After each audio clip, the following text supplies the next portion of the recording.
It was Mrs. Arbuckle in her usual floral hat of dubious optimism who first noticed the body thought to be fair, did not at once identify it as such. She had entered the Flaxborough Lending Library on a Thursday afternoon to return an overdue volume on houseplants, and found the reading room unusually silent, even by the library's funereal standards. The silence, she later told anyone willing to listen, had texture. Only the distant hum of the radiator and the tick of the clock above the Quiet Please sign could be heard. What she did not hear was the faint, habitual cough of Mr. Sims, the librarian, which had for years punctuated the room's stillness like a nervous punctuation mark. When she leaned over the counter to peer into his little office, she found him sitting in his chair, his spectacles low on his nose, his hands resting neatly upon a ledger. He might have been asleep had the angle of his head not been so final. Mrs. Arbuckle gave a small squeak, the kind that precedes a social apology rather than a scream, and then withdrew at once, clutching her handbag as though it might provide witness. By the time Sergeant Malley arrived, summoned by the junior assistant who had wisely locked the doors and declared temporary closure due to maintenance, a modest crowd had formed in the rain outside. Flaxborough, it was said, never missed an opportunity for community togetherness, especially when tragedy provided the excuse. The vicar appeared, ostensibly, to offer support, though he was clearly struggling not to look curious. Mr. Peebles from the newspaper hovered nearby, notebook ready, already formulating a headline that would balance decorum with sales potential. Inside, Malley confirmed what Mrs. Arbuckle had guessed, but did not want to believe. Mr. Sims was indeed quite dead. The cause was not immediately apparent, no sign of struggle, no weapon, not even a toppled chair. Only the faint smell of pipe tobacco and, oddly, furniture polish. When Inspector Purbright arrived shortly thereafter, he stepped into the library with the air of a man entering a chapel. He removed his hat, shook off the rain, and took his slow, deliberate look around. His expression was calm, his movements unhurried. Those who had worked with him knew that behind that mild gaze there lay a mind that noticed not only what was present, but also what was slightly out of place. He greeted Malley quietly. "I see we've lost Mr. Sims." "Yes, sir." "Seems peaceful enough." "Maybe heart failure?" "Possibly." Purbright bent closer to the ledger on the desk. The librarian's pen rested beside an entry, Mrs. F. Pockington, the layman's guide to Latin. Due back 14th October. There was a faint blot of ink, as though the pen had paused mid-word. Purbright turned a page, then glanced toward the shelves. "You've checked for notes, letters?" "Nothing yet, sir." "No sign of disturbance?" "Except," Malley pointed toward a stack of returned books. "That one's a bit odd, the book. In question was practical use of household chemicals, its spine cracked, its dust jacket torn. Someone had slipped a library fine receipt between the pages, except it wasn't a receipt at all, but a small scrap of writing paper with a line typed in neat black letters. It is better to be read than remembered. Purbright regarded it without comment. He slid it into an envelope, replaced his hat, and stepped back into the main room. Through the tall windows, rain streaked down the glass, distorting the view of the waiting crowd outside like a watercolor running to tears. "Seal the place," he said quietly. "No one in or out. We'll call the doctor, of course. But first, let's make sure this doesn't turn into a public seminar on mortality." By evening, the town had achieved exactly that. Over fish suppers and telephone lines the story had spread, acquiring the embellishments gossip demands. Mr. Sims, it was said, had been found clutching a forbidden novel. Others insisted he had been blackmailing half the town with overdue fees. Mrs. Arbuckle, flattered to be the accidental discoverer, gave her statement to the Flaxborough Citizen with the poise of a woman who felt destiny had finally noticed her hat. Meanwhile, in his small office at the police station, Purbright sipped cooling tea and stared at the scrap of typed paper now pinned to his blotter. He was not yet convinced that Mr. Sims had died of natural causes, nor was he prepared to suggest otherwise. The words on the note intrigued him. It was not merely a quotation, it was a message of sorts, perhaps self-pitying, perhaps mocking. Across from him, Mally ventured, "Suicide note, sir?" Purbright's mouth twitched in something close to amusement. "If so, Sergeant, it's unusually literary, and remarkably neat for a sudden impulse." He leaned back, eyes narrowing slightly. "No, I think we'll wait for Dr. Hargreaves's report. In the meantime, we might have a word with Mrs. Pockington. People who borrow Latin primers seldom do so for light entertainment." Outside, the clock tower struck 6, the rain eased, and the lamps along the high street flickered to life. In the lending library, where silence had once been polite, it had now become permanent. By morning, the lending library had regained its composure, or at least the appearance of it.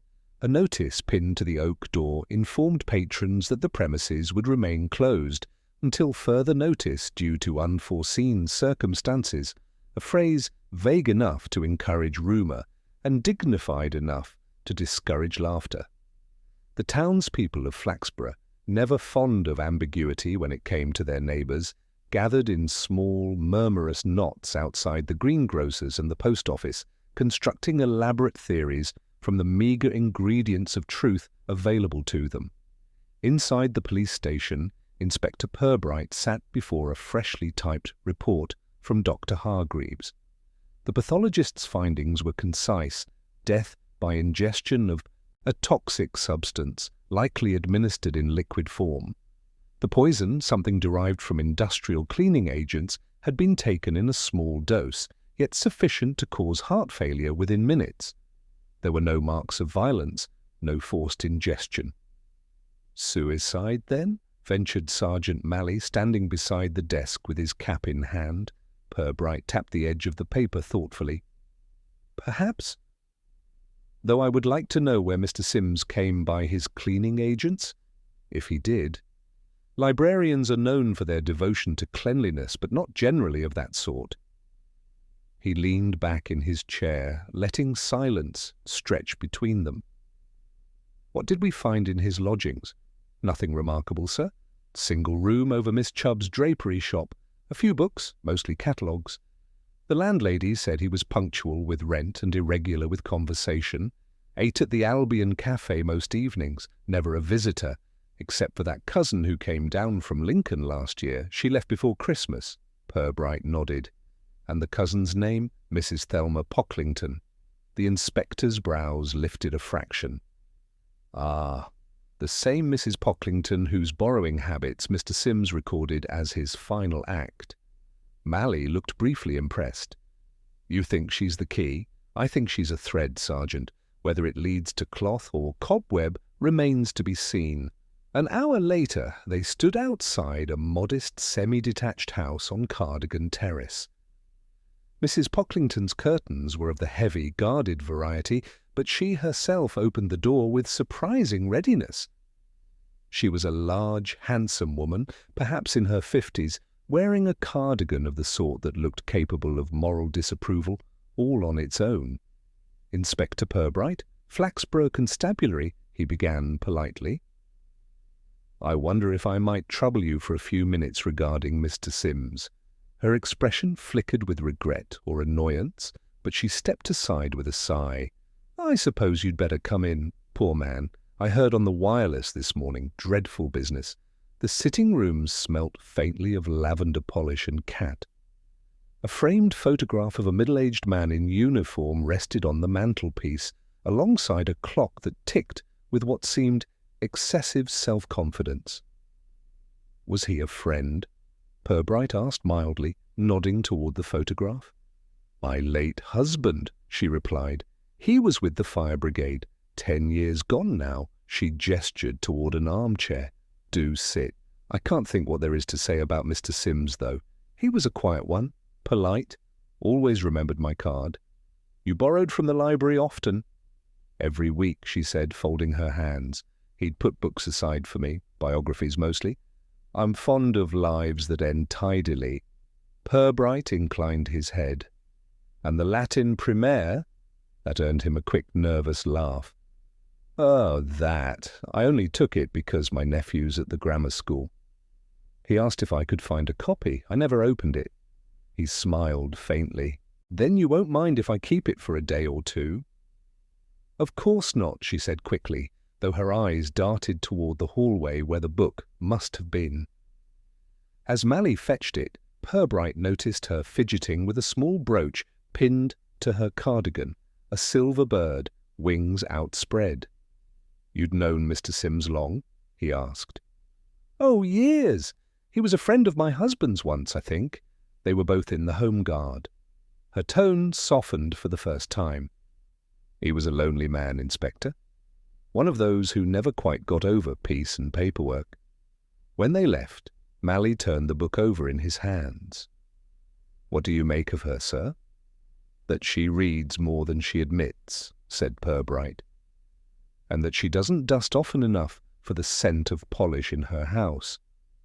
They stopped by the Albion Cafe, where the lunchtime crowd consisted mostly of pensioners and one suspiciously well-fed vicar. Mrs. Jenks, the proprietor, wiped her hands on her apron as Purbright approached. Terrible about poor Mr. Sims, isn't it?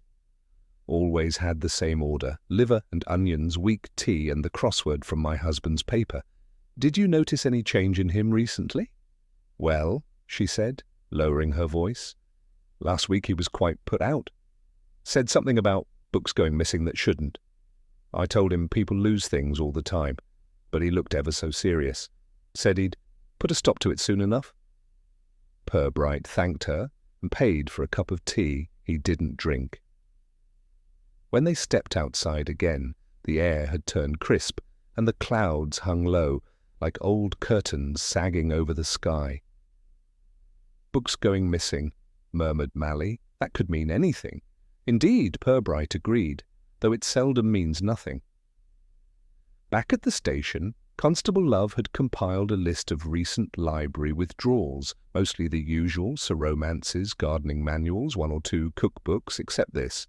He pointed to a line typed neatly in the middle, the Municipal Yearbook of 1954, borrowed by Councillor Bristow. Purbright looked up. The same Councillor Bristow who chairs the Finance Committee? Yes, sir, and according to the ledger, the book hasn't been returned. The inspector rubbed his chin thoughtfully, a rare gap in civic accountability. He turned the pages of the log, comparing the entries, then paused. You see here, Sergeant Mr. Sims recorded the loan in his own handwriting, but the due date column was left blank, an oversight, or perhaps an expectation he wouldn't need to chase it. Mally frowned. Meaning what, sir? That either he trusted Councillor Bristow more than most, or he knew something that made the due date irrelevant. That evening, as twilight pooled around the lampposts and the town's chatter softened to murmurs, Purbright walked alone through the market square. The lending library stood dark and silent across the way, its windows shuttered like eyes refusing to see. Somewhere behind those walls lay the key to what had happened, an untidy secret disguised as a tidy death. He paused before the door, listening to the faint echo of rain returning. Then in the gloom, he noticed something glinting between the paving stones near the entrance. He stooped, brushed away the water, and found a small metal tag engraved with a number. 27. It looked like the kind used on library keys. Purbright turned it over in his hand, the raindrops catching on its surface like questions. Well, he murmured softly, perhaps the library has decided to lend out something after all. The small brass tag numbered 27 lay on Purbright's desk the following morning, polished clean of rain and mystery alike, though its meaning remained uncertain. He had placed it beside the scrap of typed paper. It is better to be read than remembered, and between the two, the contrast was rather poetic. one a relic of order, the other a whisper of intent. Order and intent, he reflected, were rarely found together in human affairs. Sergeant Malley entered, carrying a sheaf of papers. "Sir, I checked with the library clerk about that key tag. They use numbered lockers for staff storage, only 3, though. The old filing cabinet keys are tagged too, 21 through 30. Number 27 belongs to a cabinet in the back office. Locked when we searched." Purbright looked up. "And now?" "We've just received the duplicate key from the Borough Works Department. Thought we might take a look before the coroner's inquiry tomorrow." The inspector stood, his overcoat draped across one arm. "Yes, Sergeant. Let's go remind the library it's still a public institution, even if only to the police." The lending library greeted them with its accustomed reserve. Dust motes drifted lazily in the filtered light, and the faint scent of old paper and polish lingered, dignified and unchanged. Malley unlocked the cabinet while Purbright surveyed the desk, noticing that someone, likely one of the town clerks, had tidied the piles of overdue notices into unnaturally straight rows. The drawer gave a small protest before sliding open, revealing folders, invoices, and a shallow box of unfiled correspondence. Purbright drew out a thick brown envelope labelled Confidential Borough Finance Office. Inside were several sheets of carbon copies, the topmost bearing the letterhead of the Flaxborough Borough Council. The date, a fortnight before Mr. Simms's death. It read, "Dear Mr. Sims, please ensure that all reference materials relating to the Council's financial audit are removed from public access until further notice. Certain entries in the municipal yearbook may be misinterpreted by those unfamiliar with civic accounting." It was signed, in a large, confident hand, Councillor H. Bristow, Chairman, Finance Committee. Purbright replaced the sheet and closed the folder thoughtfully. "Misinterpreted, eh?" The Council's favourite word for accurately understood. Malley gave a low whistle. Could this be what Sims meant about books going missing? Quite possibly. But one wonders whether he took exception to the instruction or obeyed it too thoroughly. They left the library under a sky that looked undecided about rain. The inspector's next call took them to the council offices, a building that had once been a bank and still smelt faintly of ink, wool, and self-importance. Councillor Bristow was in, though his secretary, an over-efficient woman with an alarming typewriter, warned that he had a full morning of civic matters. Purbright, showing his warrant card with mild politeness, replied, "So have I." Bristow received them in a room lined with plaques commemorating everything from local sanitation improvements to the opening of a pedestrian crossing. He was a heavy man in his late 50s, with hair that defied parting and a voice designed for committees rather than conversation. "Inspector, this is an unexpected pleasure," he said, clasping his hands behind his back. "Terrible business about poor Sims. I do hope you're not thinking his work here was in any way distressing. We valued him, you know, reliable chap." "I'm sure," said Purbright mildly. "We were curious, Councillor, about a letter you sent him concerning the municipal yearbook. Something about removing materials from public access." Bristow's face coloured faintly. "Ah, yes, purely routine. The yearbook contains outdated financial ratios, and we didn't want the public drawing false conclusions about the borough's expenditure. People misread figures, you see. Indeed, especially when they're printed in pounds rather than shillings." Bristow's eyes flicked up sharply. "You've seen the entries, then?" "Not yet," Purbright said pleasantly. "But I intend to." As they took their leave, Malley muttered, "He looked as nervous as a cat in a kennel." "Civic cats usually are when someone starts counting their pigeons," Purbright said. That afternoon they visited the print room of the Flaxborough Citizen, where Mr. Peebles, journalist, editor, and occasional scandal enthusiast, was delighted to be consulted. The municipal yearbook? Oh yes, I remember that. Not much of a read, unless you're fond of sewerage budgets. But we did get wind of a discrepancy last year, something to do with the library's funding of all things. Sims mentioned it to me over tea one day, then went rather quiet when I pressed. Purbright tilted his head. Did he say whether the discrepancy involved money missing or money appearing where it shouldn't? Peebles grinned. Oh, appearing, Inspector. In Flaxborough, things never disappear. They just turn up where you least expect them. By the time the inspector returned to his office, dusk had crept in unnoticed. He sat at his desk, staring once more at the scrap of paper. The typed words seemed to glow faintly in the lamplight. It is better to be read than remembered. He spoke softly as though to the room. Was that your protest, Mr. Sims? You wanted to read your truth uncovered rather than forgotten under a council seal. Mally entered quietly. Sir, we've found something odd in the Latin book from Mrs. Pocklington's. Between the pages near the back, a ticket stub. Cinema last Thursday night. 8 o'clock, showing of the Scarlet Cloak. Purbright turned the stub over. She told us she stayed home that evening. Exactly. And there's more. The usher at the Regal says she wasn't alone. She came with Councillor Bristow. The inspector smiled faintly, though there was little amusement in it. Now that makes the arithmetic interesting. He rose, pulling on his overcoat. Let's pay Mrs. Pocklington another call before supper. I would like to know whether her taste in films extends to municipal dramas.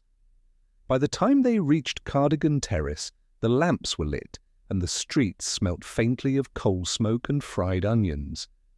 Mrs. Pocklington opened the door at once, her expression brittle but polite. Inspector, again, is something wrong? Only my curiosity, said Purbright. May we come in? She hesitated, then stepped aside. The cat, seated on the hearthrug, regarded them with dignified hostility. Purbright took the same chair as before. You mentioned last time that you were home last Thursday evening. Yet it seems you attended the cinema, the Regal, I believe. Her colour rose at once. Well, yes, I did go. I didn't think it was important. With Councillor Bristow, she gave a small, helpless laugh. If you must know, yes, he's a friend. I didn't want tongues wagging. You know what this town is like. Quiet, Purbright said gently. And did Mr. de Sims know of this friendship? Her silence lasted long enough to answer the question. Finally, she said, Harold can be very persuasive. He told me not to mention the meeting. It was about the council accounts, nothing more. Ah, Purbright murmured. And did the council accounts require your attendance at the lending library after hours? Her eyes flickered toward the window. I don't know what you mean. Then allow me to rephrase, said Purbright softly. Who else had access to the key marked 27? She looked at him, startled. Key?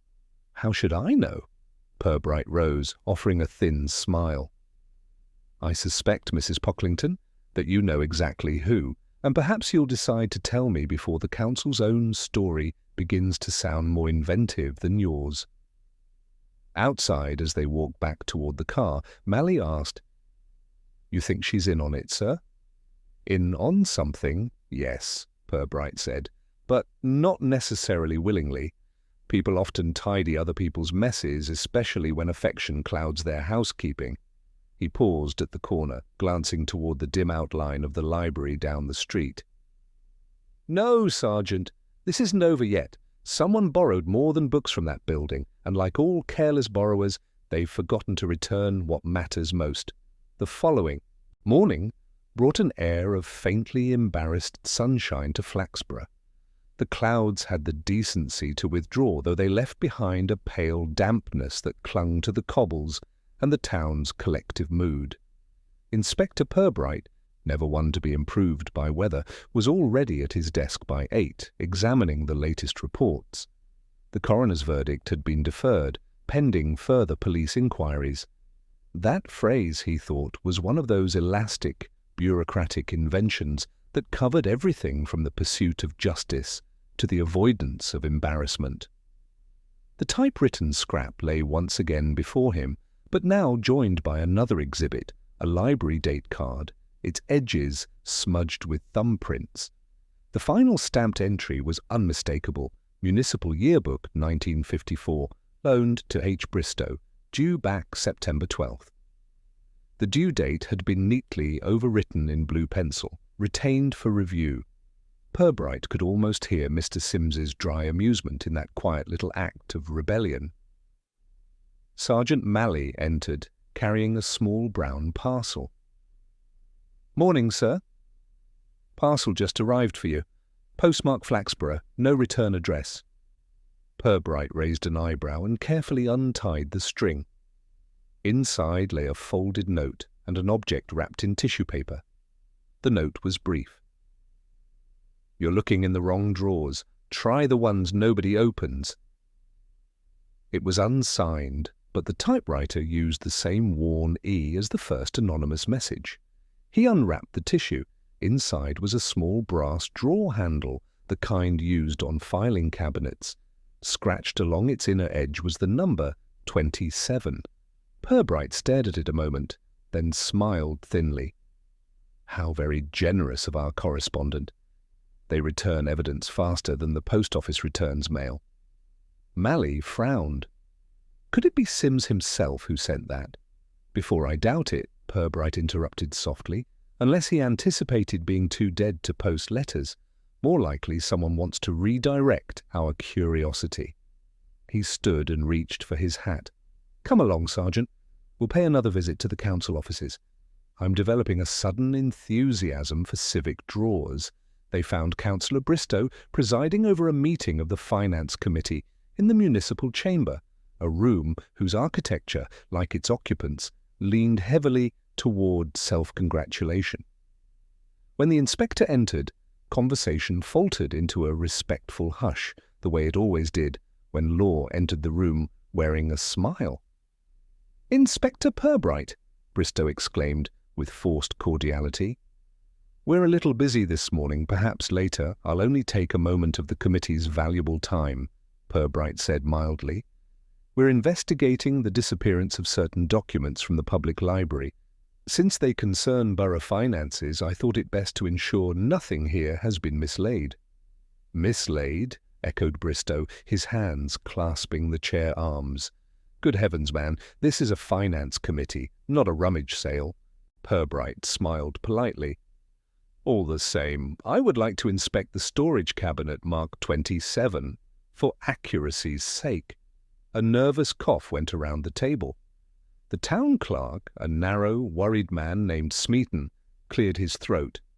"Cabinet 27, sir." "That's in the records room." "Strictly speaking, access is restricted. I'm certain the restriction doesn't apply to the police," said Purbright.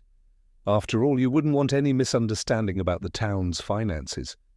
The citizen might get the wrong impression." The mention of the newspaper had its intended effect. Within minutes they were in the records room, where Bristow hovered behind them with the unease of a man watching someone else count his change. Cabinet 27 stood against the far wall, its brass handle conspicuously missing. Malley fitted the duplicate key and opened the drawer. Inside lay several folders, one clearly labelled Library Endowment Fund. Purbright lifted it out and leafed through the pages. "Ah," he murmured. "Our missing shillings, I suspect." The ledger entries were neatly kept until 6 months prior. Then the columns began to wobble. Sums entered twice, dates misaligned, signatures appearing in different inks. By the final page, there was a deposit recorded for an equipment grant, signed by both Councillor H. Bristow and witness J. Sims. Yet the handwriting for Sims's name was noticeably different. Purbright closed the folder. "Interesting penmanship," he said. Bristow's complexion had taken on the damp hue of unfinished plaster. "Inspector, this is an internal accounting matter. You have no cause." "No cause, perhaps," said Purbright mildly, "but a cause of death possibly." I imagine Mr. Sims did not enjoy signing his own name in imitation. He replaced the file and turned to leave, pausing by the doorway. "One more thing, councillor. When was the last time you visited the library?" "I hardly recall," Bristow snapped. "Weeks ago, perhaps. Or last Thursday?" Bristow stiffened. "I don't see what difference that makes." "Nor do I," said Purbright. "But I thought it might jog your memory. Good morning." Back at the station, Purbright sat in silence for some time, fingers steepled beneath his chin. Mally, uncharacteristically restless, leaned against the window. "You think Bristow forged that signature?" "Without doubt," Purbright replied, "and I think Mr. Sims discovered it. The question is, did he threaten to expose it, or was he persuaded not to? And the poison?" "Ah, yes," Purbright mused. "Household chemicals, readily available, but perhaps not purchased by the deceased. I wonder whose hands smelled faintly of polish the day after." His gaze drifted to the window where the late sun caught the roofs of the high street. "We must look again at Mrs. Pocklington's loyalty to whom it truly lies." That evening he returned alone to Cardigan Terrace. Mrs. Pocklington answered the door in a dressing gown, her hair pinned hastily, her expression half defiant, half fearful. "Inspector," she began, "I really can't keep answering questions. I've told you everything." "Not quite," he said gently. "You haven't told me what you were doing at the library after hours last Wednesday." Her eyes widened. "I wasn't. Who said I was?" "The cat," Purbright replied. "It had wet fur when I saw it last, and the rain only started after 11 that night. I imagine it waited for you to return. Cats are such unhelpful witnesses except when punctual." She sank into a chair, her hands twisting together. "I didn't mean for anything bad to happen. Harold said it was just to tidy up some old papers. He said Sims had been making trouble, threatening to embarrass the council. He told me to bring the cabinet key back to him after." Purbright's voice was calm. "And did you?" "Yes, he said he'd speak to Sims himself. I swear I thought it was just a row over accounts." "When did you see Mr. Sims last?" She hesitated. "That same night. Harold wanted me to return the book to distract him. I dropped it on the counter and left before he came out of the office." Purbright nodded slowly. "A thoughtful errand, Mrs. Pocklington. You may have fetched the book, but I fear you delivered the poison as well." Her eyes filled with tears. "He said it would just make him sick, that it would teach him a lesson, nothing more." The inspector sighed softly. "The trouble with lessons," he said, "is that pupils don't always survive them. When he left the house, the night was clear and cold, the sort of night when even guilt seemed to echo." He paused beneath a street lamp, lighting a cigarette, his breath clouding faintly in the air. The town lay quiet, its windows glowing like polite secrets. He thought again of the note. It is better to be read than remembered. Perhaps in his final act, Mr. Sims had arranged to be both.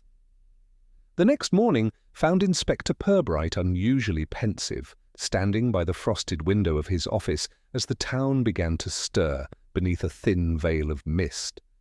Church bells tolled the hour from the square, each note hanging in the damp air like a reminder that Flaxborough's moral order, though presently bent, still clung to its rituals.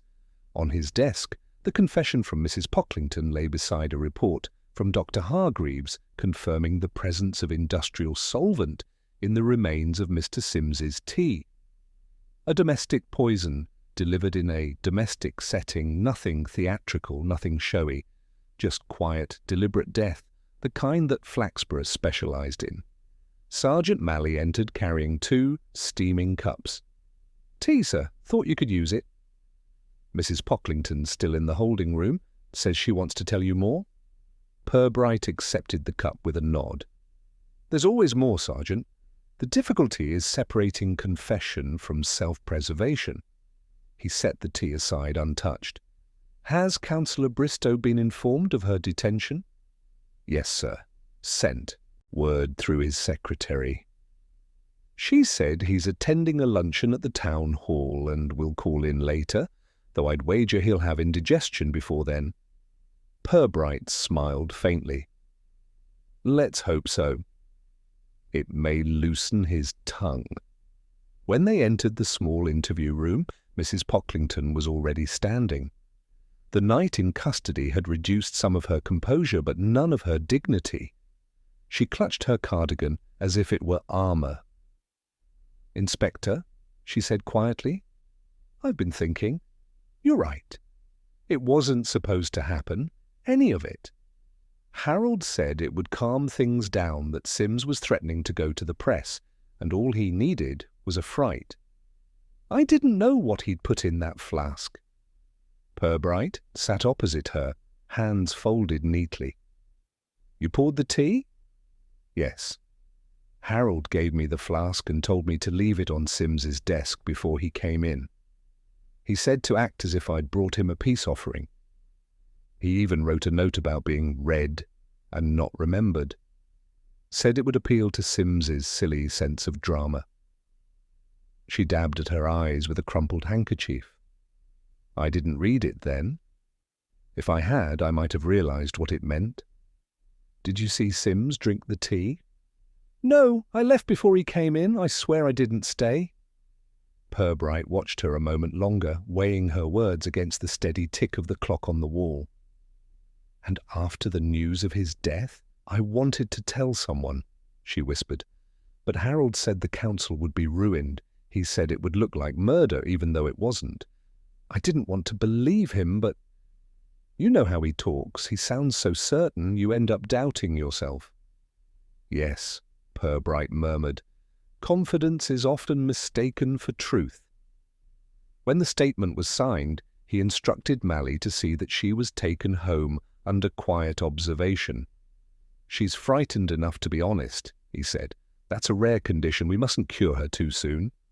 By mid-afternoon, Councillor Bristow appeared at the station, flushed and perspiring beneath a layer of civic respectability. "Inspector, I hear you've detained poor Mrs. Pocklington," he began, voice trembling between outrage and apprehension. "Surely this can't be necessary." Purbright gestured to a chair. "Sit down, Councillor. We have some matters to clarify, chief among them your instructions regarding the library's financial records." Bristow shifted uncomfortably. "I told you before the issue was purely administrative. The yearbook contained misprints that could have caused confusion." "Confusion," said Purbright, "usually arises when something true is printed without permission. I've seen your signature on an endowment transfer for £300 to a literary improvement fund, a fund that doesn't appear in any borough account." Bristow's complexion darkened. That was a discretionary grant. "You wouldn't understand civic bookkeeping." "On the contrary," Purbright said, "mildly, I find it fascinating, especially when the books appear to have been cooked." The councillor's bluster faltered. "This is absurd. You can't accuse me of theft on the word of a hysterical woman." Purbright's eyes lifted, calm and unwavering. "I haven't. Yet." He rose and walked to the window. "Tell me, councillor, did you visit the library last Wednesday night?" Bristow hesitated just long enough for silence to become an answer. "I may have, only briefly. Sims wanted clarification on a figure," I went to reassure him. "And brought a flask of tea to steady his nerves? That's ridiculous." "Indeed it is," Purbright agreed, turning back to face him, "because the flask belonged to you. Your secretary confirmed that you keep one in your desk for long meetings." "It's missing." Bristow's mouth opened, closed, then settled on indignation. "You've been prying. It's what I'm paid for." Purbright leaned forward slightly. "Mrs. Pocklington says you told her to deliver that flask. I believe she thought it contained nothing more sinister than weak tea. You, on the other hand, knew precisely what was in it." Bristow sprang to his feet. "This is preposterous. Do you think I'd risk everything for a mere clerk?" Purbright's voice remained even. "Not for a clerk, for a reputation." The councillor's face was drained of colour. He stood for a moment, breathing heavily, then turned for the door. "You'll regret this," he muttered. When he'd gone, Mally exhaled. "We've got him rattled, sir." "Rattled men make mistakes," Purbright said. "Let's see what form he takes." That evening, as the fog rolled in from the river, Purbright walked back toward the library. It stood locked and unlit, its windows reflecting the faint orange glow of the lamp-posts. He lingered a moment, listening to the soft hum of distant traffic. The building seemed to hold its breath. A faint sound broke the stillness of the creak of a door within, followed by a muffled thud. Purbright moved quietly to the side entrance and tested the handle. It gave way. The air inside smelled of damp paper and polish. In the faint light from the street, he could make out the silhouette of a man near the office door, rifling through drawers. "Evening, councillor," Purbright said calmly. "Still looking for your missing balance sheet?" Bristow froze, then straightened slowly. "Inspector, I came to retrieve some personal papers. I didn't wish to disturb anyone." "So considerate of you," Purbright replied. "And yet you've disturbed everyone already." He stepped closer. "I imagine you thought there might still be something here that could incriminate you, perhaps Mr. Sims's notes. He was meticulous, wasn't he? The kind of man who made carbon copies." Bristow's shoulders sagged. "He was blackmailing me," he muttered. "He said he'd go to the Citizen. I only meant to frighten him. I didn't know the stuff was lethal." "You poured it into the flask yourself?" "Yes," Bristow whispered.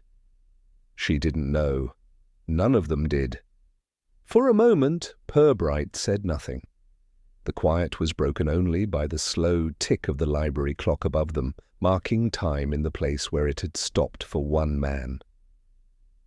"Councillor," he said finally, "you should have remembered every book leaves a record when borrowed, and so does every crime." Bristow looked at him miserably. "What will happen now?" Purbright gestured toward the door. "We'll let the magistrate decide. You've already written your own preface. Now comes the last chapter." As they walked out into the mist, the library behind them seemed to exhale, relieved perhaps that its silence was once more the harmless kind. Purbright glanced back only once. The sign on the door still read, "Closed until further notice." He suspected it would remain so for quite some time. The following day began with the kind of subdued bustle that accompanies the tail end of scandal.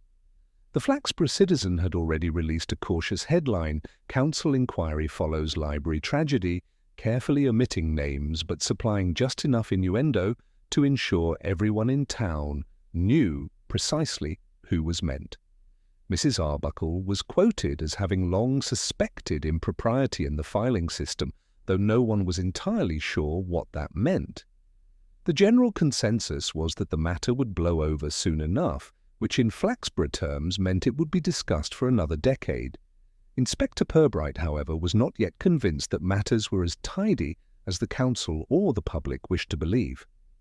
The previous night's encounter with Councillor Bristow had ended with the man's tearful confession, but something about his words nagged at Purbright. Guilt, yes, but not enough clarity.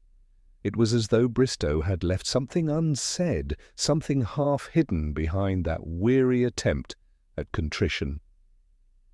He sat at his desk now, turning a thin file over in his hands. "The blackmail," he said softly. He claimed Sims threatened to expose him. "Yet we've found no letter, no draft, no hint of a demand." Sergeant Mally looked up from the reports he was sorting. "You think Bristow lied about that too?" "Not entirely, but I think he exaggerated the wrong thing."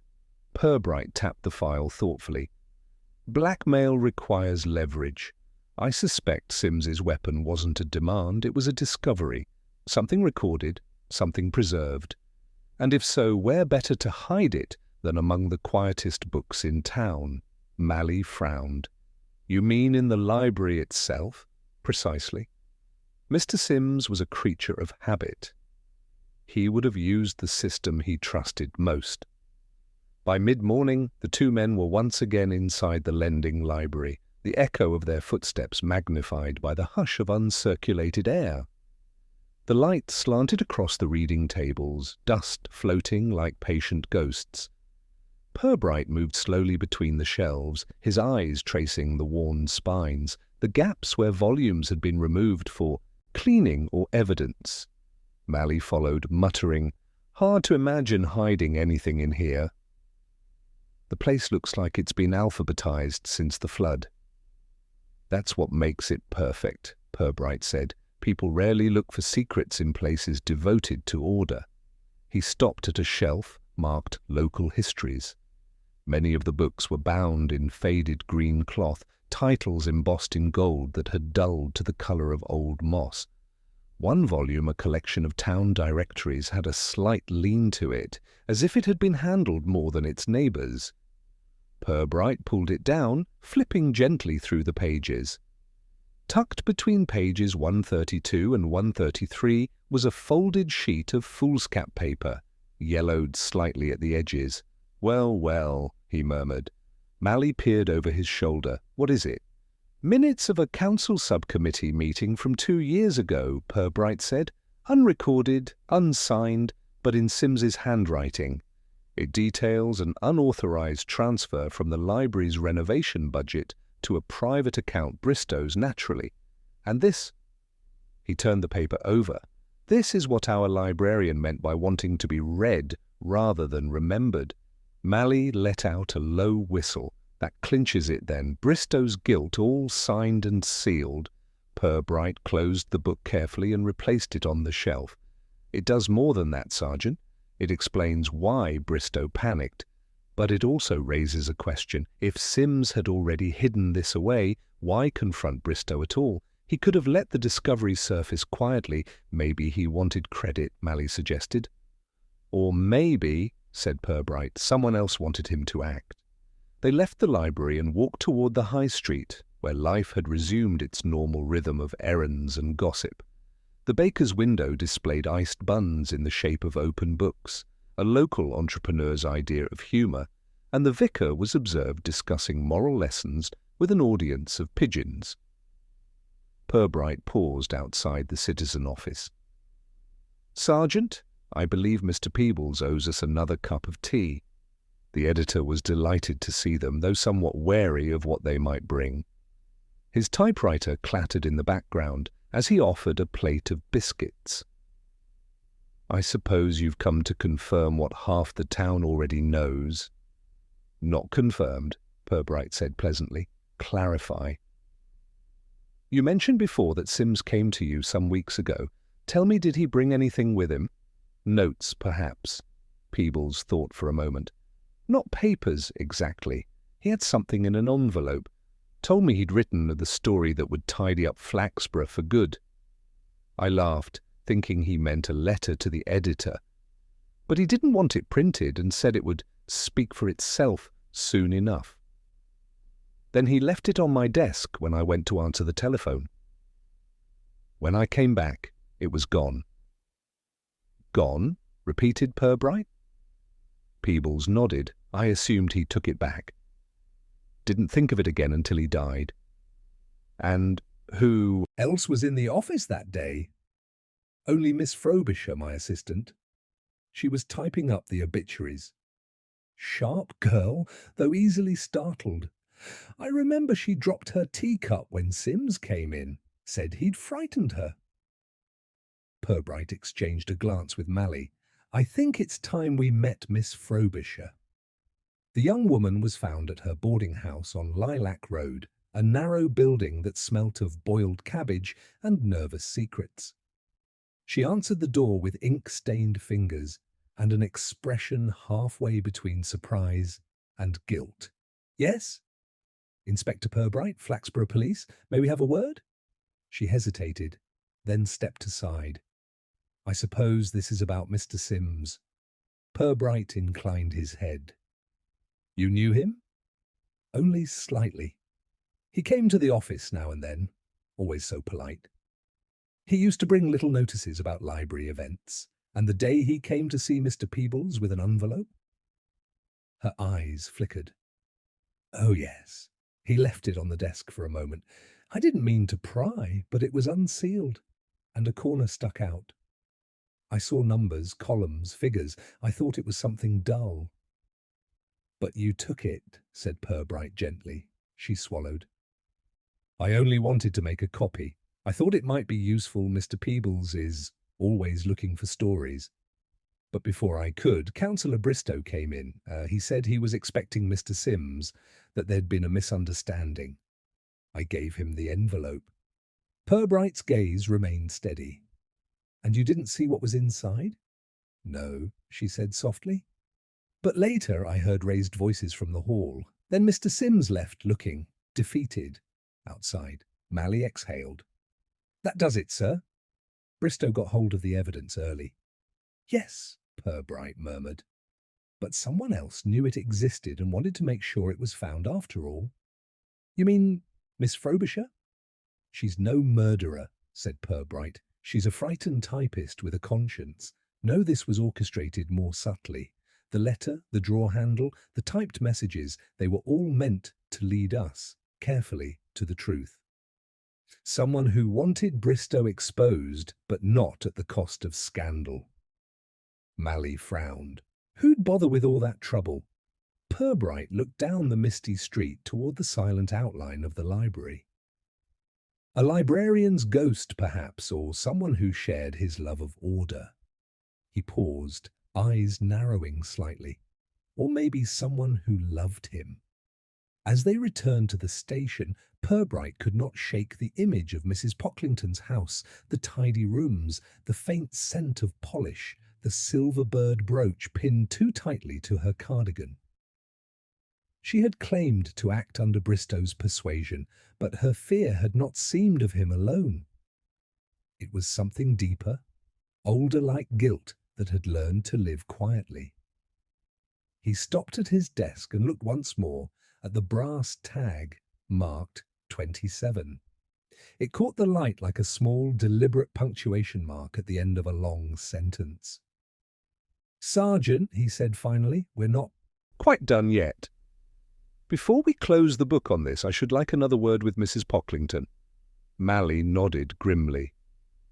You think she's hiding something still? Purbright smiled faintly. In Flaxborough, Sergeant, everyone is. The difference is merely what they choose to call it. By the time Inspector Purbright and Sergeant Mally reached Cardigan Terrace again, the afternoon light had begun to slant low, throwing long bars of pale gold across the quiet street. The town seemed unusually hushed, as though Flaxborough itself was waiting for something of an apology, perhaps, or the next inevitable piece of gossip. Purbright had telephoned ahead, and Mrs. Pocklington had agreed, somewhat reluctantly, to receive them. When she opened the door, she looked smaller than before, her face drawn, her usual air of brusque self-sufficiency frayed around the edges. I suppose you've come to tell me it's all over, she said, her voice brittle. Purbright smiled politely. That depends, Mrs. Pocklington, on how much there is left to tell. She hesitated, then led them into the sitting room. The cat remained in its usual place on the hearth-rug, tail flicking with the patience of something accustomed to confessions. Purbright took his customary chair, resting his hat neatly on his knee. I've already told you everything I know, she began, eyes fixed on the carpet. Harold made me deliver that flask. He said it was only to frighten Mr. Sims. I believed him. I still do, Purbright nodded slowly. I don't doubt that, but fear seldom travels alone, Mrs. Pocklington. It usually brings guilt as a companion. And you've been carrying both. Her hands tightened around one another. What more could I have done? He was a councillor, for heaven's sake. Everyone listened to him. I just didn't want any trouble. Yet you had it anyway, Purbright said gently. You knew about the false entries, didn't you? The forged signatures. You may not have approved, but you knew. She looked up sharply. How could I not? I did his typing when he needed it. I saw those figures and I told him it wasn't right. He said it was only a temporary adjustment, something he'd put back after the next grant came through.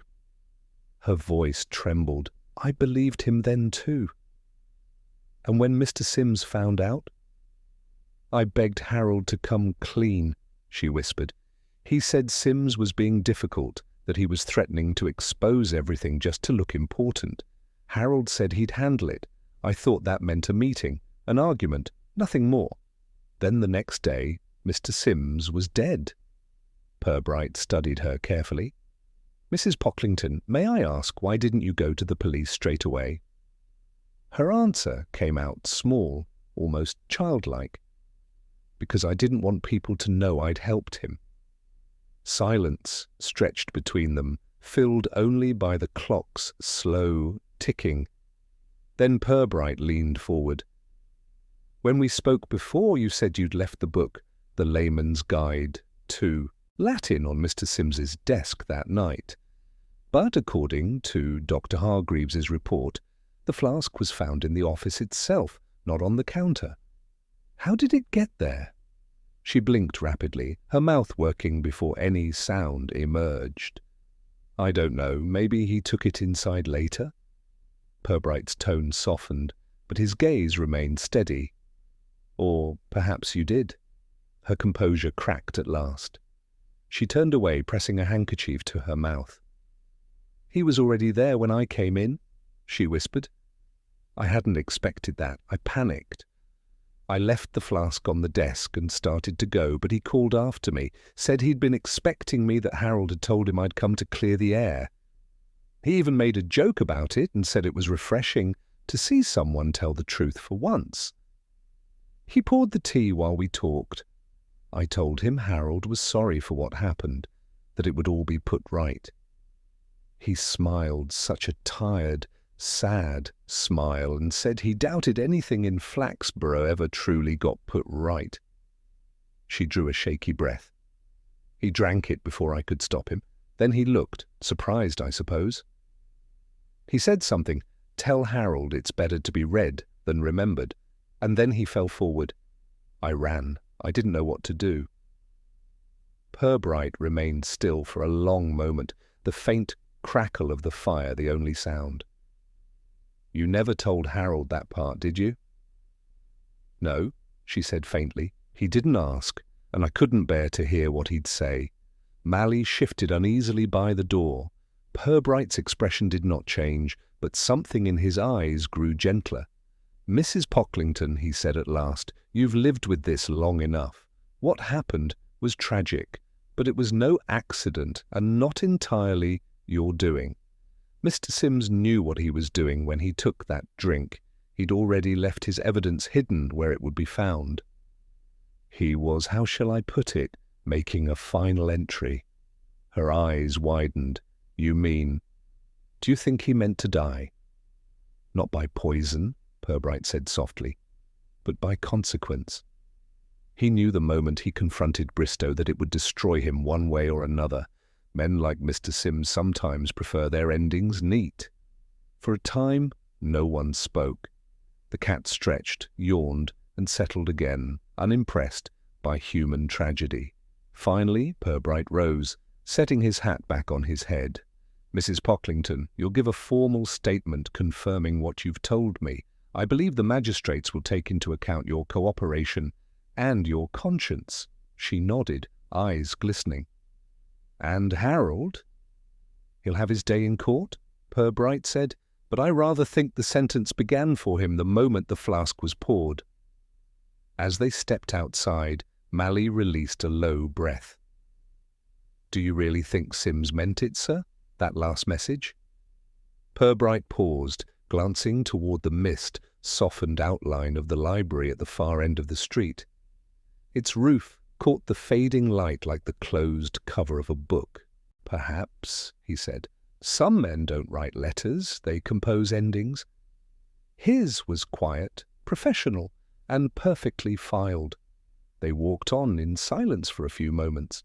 The air smelled of coal smoke and the faint, comforting aroma of baking from the nearby bakery. Life in Flaxborough had already begun to right itself, as it always did, smoothing scandal into story and story into routine. When they reached the corner of the square, Mally spoke again. "I'll say this much, sir. You've got a knack for reading people." Purbright smiled, a wry, almost weary expression. "That's because, Sergeant, they're much the same as books. The bindings differ, but the grammar of guilt rarely changes." They parted ways outside the police station, Mally heading toward the records room, while Purbright lingered by the door. He looked back across the town, the narrow streets, the rain-polished stones, the lamplight flickering in windows, where supper would soon be served. Somewhere, perhaps in a forgotten corner of the library, another story was already beginning quietly, politely, and with all the deceptive innocence of ordinary life. He turned the brass key tag marked 27 in his pocket, its surface warm from his hand. It had come full circle now, its mystery resolved, its purpose spent. Yet he slipped it into his drawer rather than the evidence box. Some relics, he thought, deserved to remain in circulation, not for their proof, but for their reminder. Flaxborough would return to its calm facade, of course, it always did.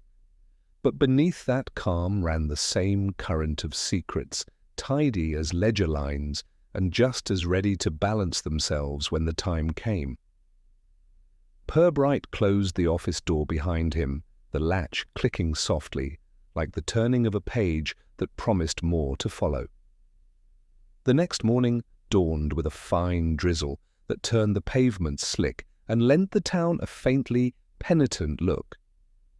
A few early risers clustered near the newsagent's door, pretending to read the headlines while really discussing what wasn't printed. The Citizen had published another carefully phrased article, "Councilor aids police in library inquiry," which in Flaxborough speak meant guilt was already assumed but not yet confirmed. Even so, the bakery queue whispered its verdict before breakfast. Inspector Purbright, reading the same headline over his tea, laid the paper aside with a sigh. "Aids police," he murmured. "Yes, much as a millstone aids a drowning man." Sergeant Mally entered, his expression bright with a kind of practical curiosity. "Morning, sir." "I've been through Bristow's papers again. Found something odd in his diary. There's an entry for the day before Sims's death with just a single word. Meeting WJ. No initials like that on the council staff list." Purbright looked up. "WJ? Intriguing. Perhaps not a councilman then? Did you check the electoral roll?" "Not yet, sir. Thought I'd see if it rang a bell first." "It rings faintly," said Purbright. There was a retired solicitor in town, Walter Jubb, used to handle the library's charitable trust before it fell into the council's lap. Still keeps an office on Church Street, though it's mostly dust now. Mally grinned.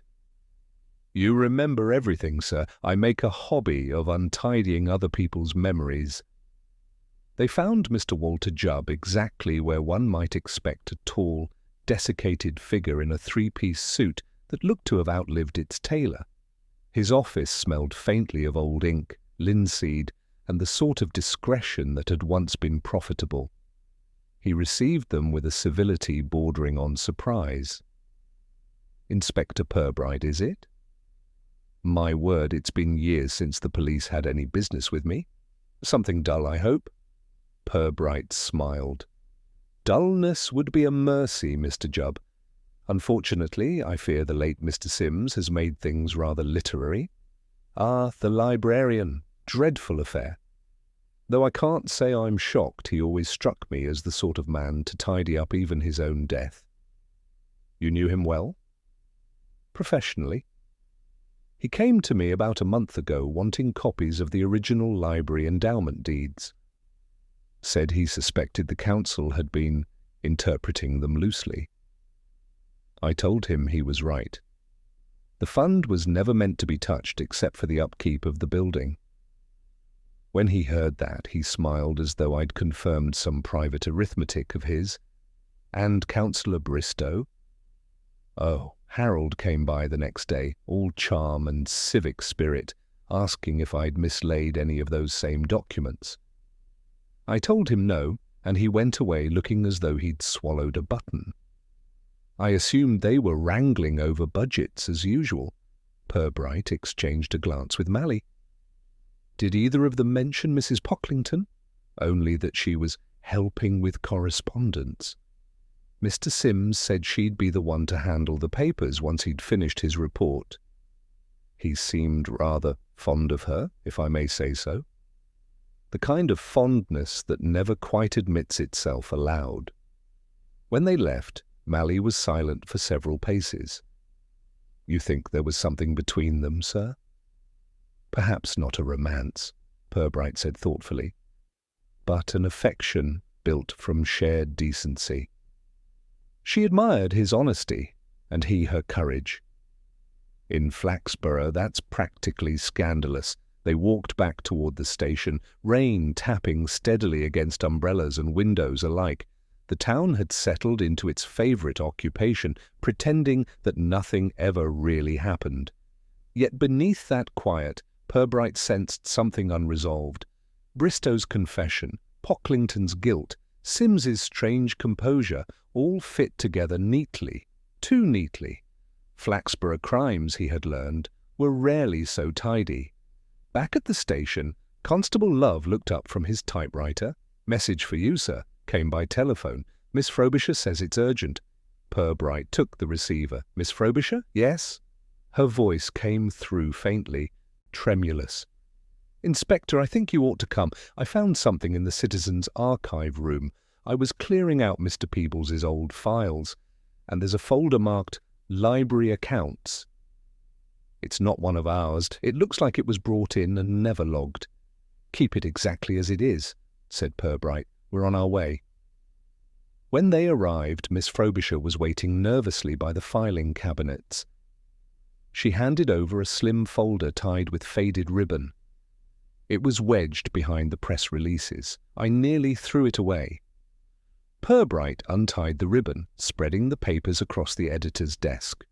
They were carbon copies of Sims's handwriting again, neat as ever, but these were not council records. They were letters, the first addressed to Mrs. F. Pocklington. He read aloud, "If this reaches you, it means my attempt to put matters right has failed. The truth lies in the cabinet I showed you. Should the council fall silent, you must see that it speaks. Yours, J.S. Mally." Exhaled. So he did trust her. He meant for her to expose it all. Purbright read the second note, dated the day before Sims's death. "H.B. believes himself safe because I lack courage. He underestimates what a librarian can file away. If he should silence me, let the words be louder for it." He placed the letters down carefully. Sims prepared for everything except kindness. He thought she would finish what he began, but she couldn't. Miss Frobisher twisted her hands. "Will they arrest her?" Purbright shook his head. "No, the law can distinguish between guilt and weakness, though it rarely does so gracefully." As they stepped outside, the rain had turned to mist again, blurring the outlines of the church steeple and the town hall beyond it. Mally walked beside him, thoughtful. So that's the end of it, then. Sims found the fraud, Bristow silenced him, and Mrs. Pocklington carried the guilt. "Almost the end," said Purbright, "but not quite." He stopped at the edge of the square, gazing toward the library's shuttered windows. "You see, Sergeant, there's a small inconsistency. Dr. Hargreaves found traces of the poison on the outside of the flask, not the lip. It suggests whoever prepared it handled it carelessly or deliberately left their mark." Mally frowned. "Bristow? Perhaps. But there's one more person who had reason to handle that flask before it was delivered. Someone who typed anonymous notes, sent parcels, and seemed oddly eager to help us find the truth." Realization dawned on the sergeant's face. "Miss Frobisher?" Purbright's eyes glinted. An earnest young woman, clever with words and fiercely moral qualities that can be as dangerous as any weapon. If she believed she was avenging a good man, it might not seem murder to her at all. They stood a moment longer in the thinning rain. "Shall we bring her in, sir?" Purbright's voice was quiet. "Not yet. Let her believe her story is finished. People who think they've written the last chapter often reveal the epilogue themselves. They turned toward the station, their footsteps echoing faintly on the wet stones. Behind them, the lending library loomed like a closed volume, its secrets shelved but not quite forgotten. Somewhere among its dust and quiet, the truth still waited for its proper place in the catalogue of human folly. That night, Flaxborough slept fitfully beneath a pale, watchful moon. Rain had washed the streets clean, leaving them slick and shining under lamplight. From the police station's upper window, Inspector Purbright stood looking down at the quiet town square. The lending library, dark, shuttered, unrepentant, seemed almost to return his gaze. He had the sense of unfinished business, like the final page of a book stubbornly clinging to the spine. He turned as Sergeant Malley entered, balancing a tray of coffee, and the air of a man braced for late-night thought. "Couldn't sleep either, sir." Purbright smiled faintly. "Flaxborough rarely allows it. The place hums at night, like a conscience." He poured the coffee, then gestured toward the papers on his desk. "These are Miss Frobisher's statements. Bright girl, diligent, and perfectly consistent, too consistent, in fact. Every word is as neat as her typing. I can almost hear the carriage return at the end of each sentence." Malley leaned over the desk. "You still think she had something to do with it?" "I think she had everything to do with finishing it," Purbright said quietly. "Consider the sequence. She intercepted Sims's letter at the newspaper, handed it to Bristow, and likely realized later that her action had doomed him. Then when Bristow began to flounder, she started sending anonymous notes and parcels, each one nudging us toward the truth. But guilt rarely stops at revelation, Sergeant. Sometimes it requires correction." Malley frowned. "You think she poisoned the flask?" "But Bristow said he prepared it himself. Bristow also said the council accounts were purely administrative. He's not our most reliable witness." Purbright set down his cup. "No, I believe Miss Frobisher added the poison later, perhaps thinking she was strengthening what she assumed was only a harmless warning. She might have believed she was protecting Sims from disgrace or from Bristow's bullying. In her mind, it was an act of moral housekeeping." Malley exhaled slowly. "And Sims drank it all the same?" "Yes," said Purbright, because in his own way he was tired of the shelves never being properly ordered. A knock interrupted them. Constable Love poked his head in. "Beg pardon, sir, but there's someone asking to see you. Miss Frobisher says it can't wait." Purbright exchanged a glance with Malley. "Show her in." She entered hesitantly, her coat damp from the rain, her eyes bright with an exhaustion that looked perilously close to relief. "Inspector," she began, "I've been thinking about what you said about the letters, about Mr. Sims. I wanted to set something straight before it's too late." Purbright gestured to the chair opposite him. "Go on, Miss Frobisher." She sat, clutching her handbag as though it were an anchor. "You were right about the envelope I gave Councillor Bristow. I shouldn't have done it. I thought it was just accounts, figures, nothing serious. But afterward, when I heard what happened, I realized. And then, after Mr. Sims died, I wanted to help make things right. I thought if I gave you enough hints, you'd uncover the truth without dragging everyone through scandal. That's why I sent the drawer handle, the note, everything." Her voice wavered. "But now I can't sleep. Every night I see him at his desk. I can't forget the smell of polish on his hands. I was there that afternoon, Inspector. He'd come to the office to return a book I'd borrowed. I made him tea before he left." Purbright's expression didn't change, but Malley went still. You made him tea? The inspector repeated softly. Yes, she whispered. From the same flask Harold Bristow always left here. I rinsed it out, or thought I did. She faltered, covering her face with her hands. I didn't know, I swear I didn't know. For a moment, the only sound was the faint hiss of rain outside. Then Purbright said quietly, Miss Frobisher, when Mr. Sims took that flask, did you tell him it was Bristow's? I did, she said, tears brightening her eyes. He laughed and said it was poetic justice. I thought he meant something trivial, something harmless. Purbright's voice remained calm, almost gentle. You see, my dear, it was poetic justice, just not the kind anyone would quote. She began to sob then quietly, almost decorously, as though afraid to disturb the solemnity of her own confession. Purbright waited until the sound ebbed, then rose and went to the window. The sergeant, he said softly, saw that Miss Frobisher was taken home. We'll arrange a statement in the morning. There's no sense in breaking what little peace she has left tonight. Malley hesitated. No charge, sir? Purbright turned back, his face unreadable. The law has sufficient names already. Let it keep them. We'll call this misadventure. When they were gone, he stood for a long time alone, the rain drumming steadily against the glass. The town beyond was a patchwork of lamplight and darkness, the comforting geometry of a place too small to hide its sins for long. And yet, he thought, it never truly stopped trying.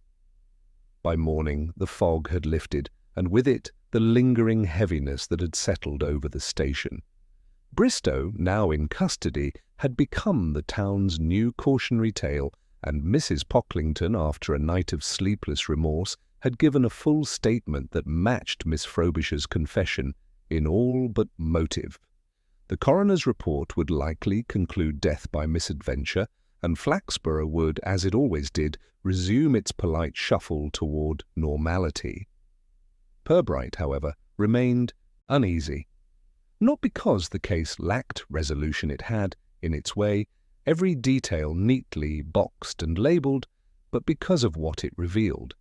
Too many had acted with good intentions, Bristow to protect reputation, Pockington to protect affection, Frobisher to protect truth, and each, in their manner, had destroyed what they claimed to defend. He sat at his desk, writing his report in careful, unhurried strokes. When he reached the end, he added one final line before closing the file. Some crimes are not committed against persons, but against decency itself. Later that afternoon, he walked down to the lending library one last time. The locks had been changed, the notice board wiped clean, the smell of dust already reclaiming the air. He wandered among the shelves, fingertips brushing along the spines of books whose titles seemed to echo faintly with irony: The Order of Things, The Silent Witness, The Honest Clerk. At Mr. Sims's old desk he paused.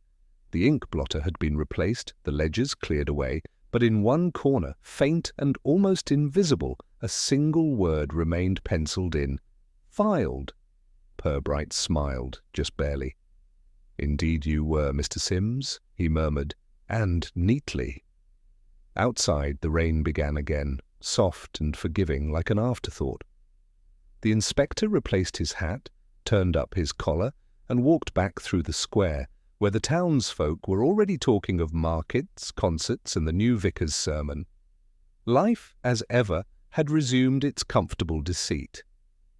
He reached the station door, pausing only once to glance back toward the library's dark windows. Strange, he said quietly, how the pursuit of order so often begins with chaos. Then with a faint sigh he went inside, closing the door behind him. The latch clicked softly, sealing Flaxborough's newest tale into its long archive of respectable tragedies. It was 2 days later when the library's doors were officially reopened, though only for inventory and official clearance. The rain had washed the town clean again, leaving it smelling faintly of wet stone and soap, Flaxborough's natural perfume after the scandal. Purbright arrived early, his coat damp, his umbrella folded under one arm. The key turned stiffly in the lock, as though the door itself were reluctant to open after so much whispered speculation. Inside, the stillness returned, as heavy and dignified as before. The air felt older now, the kind of quiet that has overheard too much to be innocent. He stood a moment in the reading room, where sunlight filtered through the high windows in measured squares. The desks, wiped and polished, reflected the light in modest pools. A faint trace of polish lingered, still an echo, he thought, of gilt's most domestic fragrance. He could almost imagine Mr. Sims sat at his desk again, glasses perched low, his thin fingers smoothing the edge of a ledger, while muttering some quiet joke only he could hear. Sergeant Malley entered behind him, carrying the box of case materials. "Morning, sir. Thought I'd bring these down, since you said you wanted one last look. I'll say this, though I have never known a case where everyone managed to tell the truth and still make it sound like fiction." Purbright smiled faintly. "Truth always borrows a touch of fiction when it needs to be believed. It's the only way it travels through polite society." He took the folder and laid it on the counter. "Let's be sure we haven't overlooked anything." They went through the contents one by one, the flask carefully sealed and labelled, the brass key tag numbered 27, the letters Sims had written, and the typed anonymous notes that had guided their investigation. Purbright placed them in deliberate order, as if arranging them for a small memorial. Malley leaned on the counter, glancing toward the window. "Funny, isn't it, how quiet it's gone? I thought the place would feel different now, colder somehow." "It is different," said Purbright. "It's tidier. Death, especially accidental death, has a way of rearranging things so that they look normal again." Malley frowned. "You think people will forget?" "They always do," Purbright said. "Forgetting is the town's most enduring civic virtue." They continued checking through drawers and shelves. Nothing new presented itself until Malley tugged at the lower drawer of the librarian's desk. It stuck halfway, then yielded with a reluctant scrape. Inside, beneath a few brittle catalogue cards, lay a thin envelope marked "Simply for the Inspector." Malley straightened. "Now that's a bit theatrical, sir." Purbright took it and unfolded the single sheet within. The handwriting was neat and unmistakable Sims's. "To Inspector Purbright. If ever you should find this, I expect I will be beyond the reach of your patient questioning. You will know by now that what has passed was not malice but arithmetic, the balancing of a small town's account with its own conscience. Flaxborough, I think, cannot help itself. It believes in decency, the way some believe in insurance, not passionately, only when threatened. If Mrs. Pockington has suffered, forgive her. She was kind in a place that mistakes kindness for complicity. As for Councillor Bristow, let him account for his sums elsewhere. The rest I leave to you, since you alone seem to understand that justice, like good cataloguing, is never finished. Yours sincerely, J. Sims." Purbright read it twice before folding it carefully and sliding it back into the envelope. He said nothing for a long moment, then looked up at Malley. "He left it all perfectly filed, didn't he? Every motive, every fault indexed neatly by human frailty." Malley looked uneasy. "So he really did mean for all this to happen?" "In part," said Purbright. "He knew Bristow's vanity would destroy him. Perhaps he didn't foresee Miss Frobisher's misguided zeal or Mrs. Pockington's fear, but he understood the town well enough to know that guilt here is never personal. It's municipal." Malley scratched his head. "Municipal guilt, sir?" Purbright smiled faintly. "The kind shared by everyone and owned by no one. The library was never just a building to Sims, it was a ledger. He balanced it, in his way." They finished the inspection in silence. Outside, the first stirrings of midday life drifted in through the open window. The rumble of delivery vans, the shrill chatter of children released early from school, and the muffled clang of the town clock marking 11. Ordinary sounds reclaiming a space that had momentarily belonged to tragedy. When they stepped out into the square, Purbright paused to lock the door for the final time.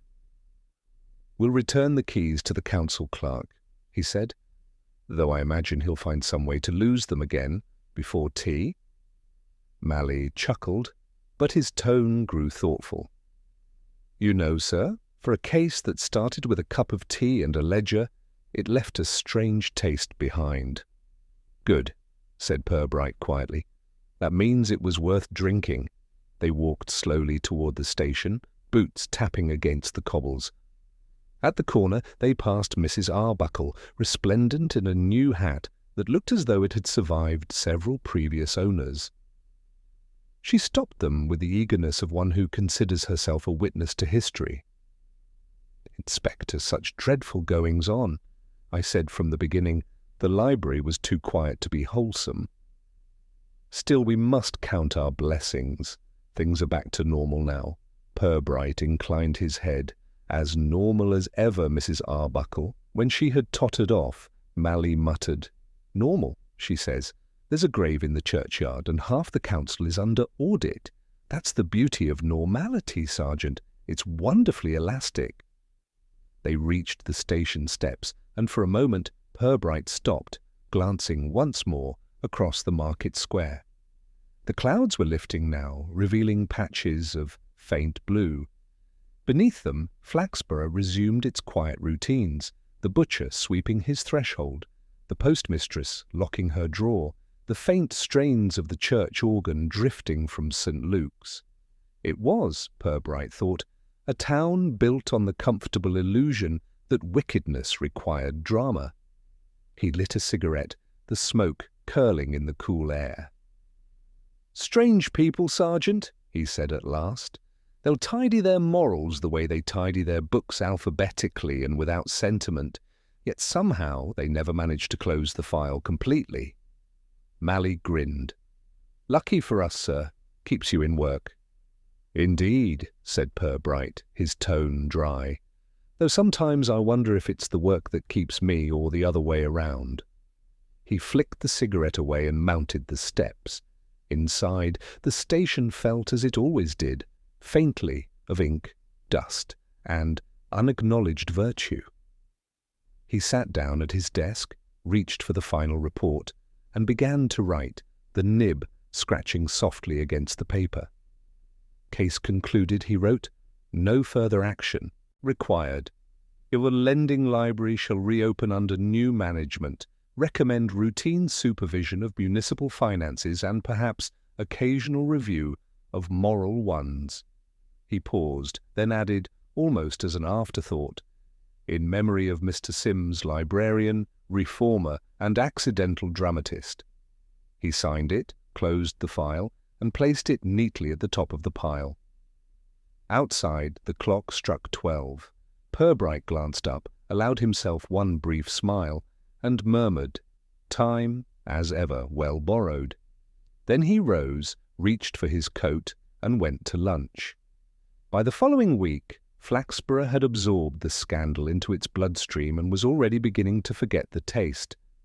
The lending library reopened quietly, without ceremony. Its new caretaker, a thin, nervous man from Lincoln, was introduced in the Citizen as a capable custodian of learning, which, in local parlance, meant he had promised to keep his opinions to himself. The windows had been scrubbed, the brass polished, and the shelves dusted, though the building still held the kind of silence that follows a drawn breath. It was as if the library itself knew that human decency, once disturbed, never quite settles back where it was. Inspector Purbright stood in the doorway, hands in his coat pockets, watching the man arrange a vase of daffodils on the counter. The scent of paper and polish and an oddly inseparable perfume rose again. Outside, the spring market was in full voice, Vendors were shouting over barrels of apples, a brass band was tuning near the war memorial, and the town's ordinary noise resumed its reassuring clatter. Yet to Purbright the cheer carried a faint echo of guilt, as though Flaxborough were playing its own tune to drown out conscience. Sergeant Malley joined him, carrying the latest edition of the Citizen. The headline read simply, "Council accounts settled, lessons to be learned." Beneath it, a smaller line added, "Inspector, praised for discretion." "Modest of them," said Malley, folding the paper. "The first time the council thanked us without suggesting we caused the trouble." Purbright smiled thinly. "Public gratitude is a most unstable compound, Sergeant. Handle with care." They stepped back onto the pavement, walking toward the square.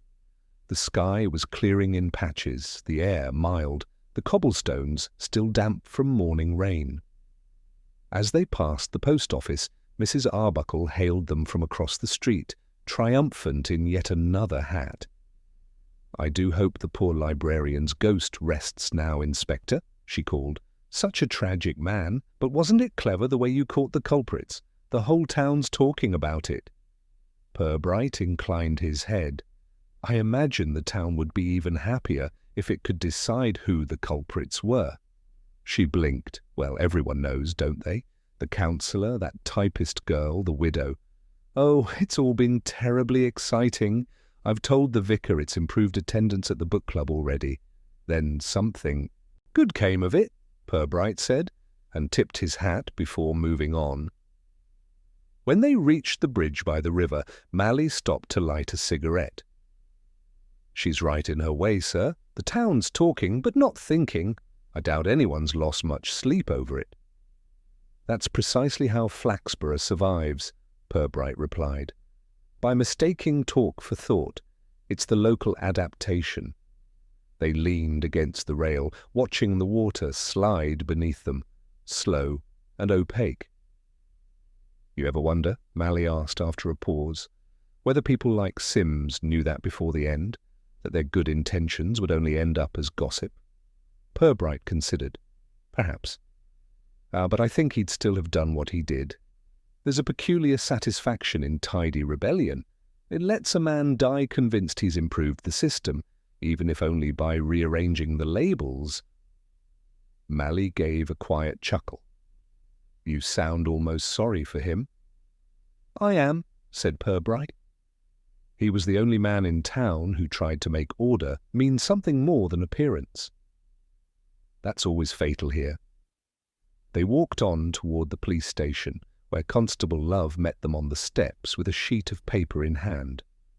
"Telegram for you, sir," came just now from Lincoln Prison. Purbright took it and unfolded it.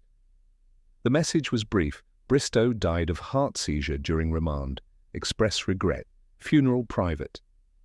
He read it twice, then handed it to Malley. So much for civic durability. The man spent a lifetime doctoring figures and couldn't balance his own pulse. Malley gave a low whistle. "End of an era, then." "Or the continuation of one," said Purbright. "Flaxborough prefers its sins buried ideally under municipal expense." He entered his office, hanging up his hat with a sigh that was more habit than fatigue. The desk bore the familiar scatter of papers, petty thefts, complaints about dogs, a dispute over allotments, all blessedly ordinary. He sat down, adjusted the blotter, and opened a drawer. Inside lay the brass tag marked 27, glinting faintly in the afternoon light. He turned it over between thumb and forefinger, feeling the weight of it an unremarkable object, yet somehow heavier for all it had witnessed. He placed it back carefully, closed the drawer, and looked out the window. Across the street, the spire of St. Luke's rose, clean and unbothered against the pale sky. A group of schoolchildren passed, chattering about something trivial and enormous. The sound made him smile in its natural way. Malley reappeared at the door. "Sir, about Miss Frobisher, she's taken the train to Derby. Says she's going to live with her aunt. Left a note with the clerk." Purbright raised an eyebrow. "Did she?" "Yes, sir. Just said I hope to be better indexed elsewhere." Purbright gave a small, approving nod. "A librarian's farewell, in spirit if not profession. Let her go. She's earned her peace, however she names it." Mally lingered. "And Mrs. Pockington, she's keeping her shop open again. People are buying wool just to talk to her. Some say she's bearing up well." "She will," said Purbright. "Flaxborough has a knack for repurposing its survivors. In a few months, she'll be leading the church bazaar committee. By Christmas, no one will remember why she ever looked tired."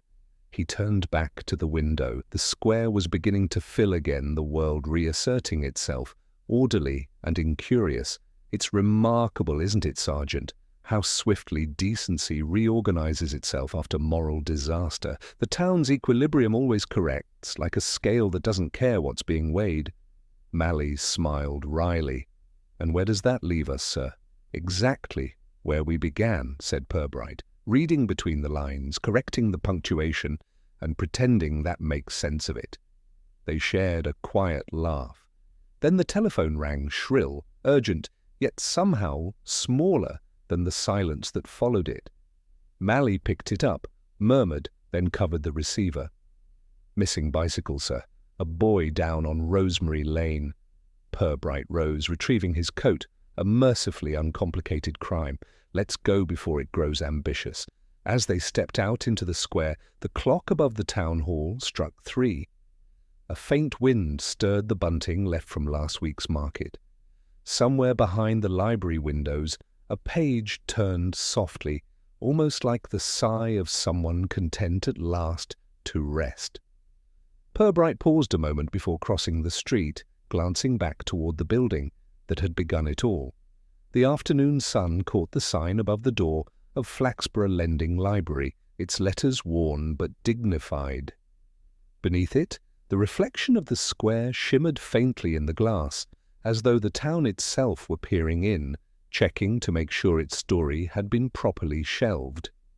He adjusted his hat, murmured something half to himself and half to the air. "Every library tells us the same thing, in the end, that nothing stays borrowed forever." Then with a small nod, he turned away and followed Mally down the narrow street, their footsteps fading into the steady rhythm of ordinary life.